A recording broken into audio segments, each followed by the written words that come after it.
Dissociation is something of a confusing topic. Like many things, dissociation can happen across a spectrum.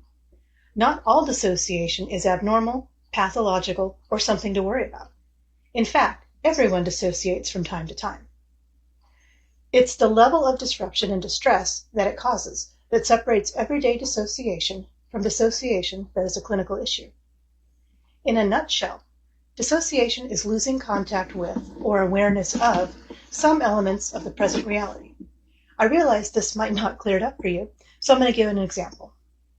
Let's talk first about the normal end of the dissociation spectrum. As I said, everyone dissociates from time to time.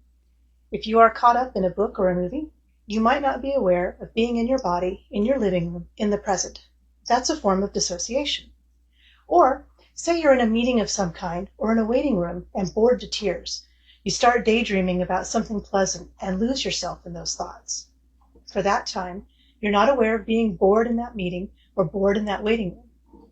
In either case, when someone calls your name or touches your shoulder to get your attention, you are immediately aware of being in the room, watching the movie, or waiting for your appointment.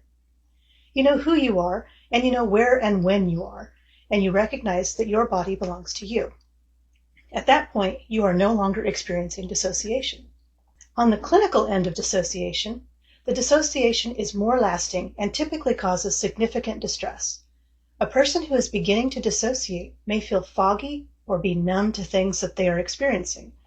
They still know who they are, where they are, and when they are, but they're beginning to lose contact with the full experience of who, where, and when they are.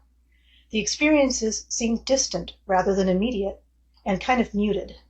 At its fullest expression, dissociation results in a state of collapse. Think of someone who appears to be completely unaware of what's going on around them and doesn't react to anyone calling their name or trying to get their attention. Their consciousness is somewhere else at that time. Depersonalization and derealization are relatively common dissociative issues. With depersonalization, the person is dissociated from their body. Remember that I said dissociation is losing contact with or awareness of some elements of the present. In this case, it's losing contact with the experience of knowing you're in your body. The body may feel like a machine being controlled by remote control, for instance. With derealization, the person loses contact with the experience of knowing that their present moment is real. It may seem like a dream or something imagined rather than something that is experienced as true and real.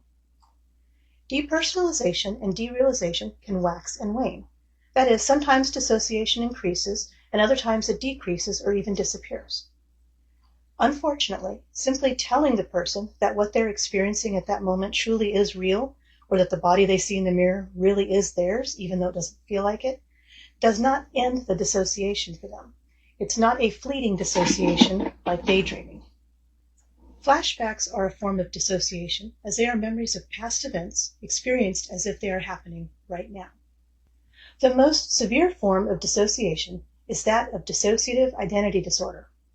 In DID, different aspects of the individual's consciousness become separated from each other. We call these aspects alters, headmates, system members, or parts. These alters lose contact with some other alters entirely and experience the other alters that they are aware of as completely separate. Past events, when they are known, are experienced as having happened to one alter or another rather than to the individual as a whole. To complicate matters further, any alter can begin to dissociate from the present as well.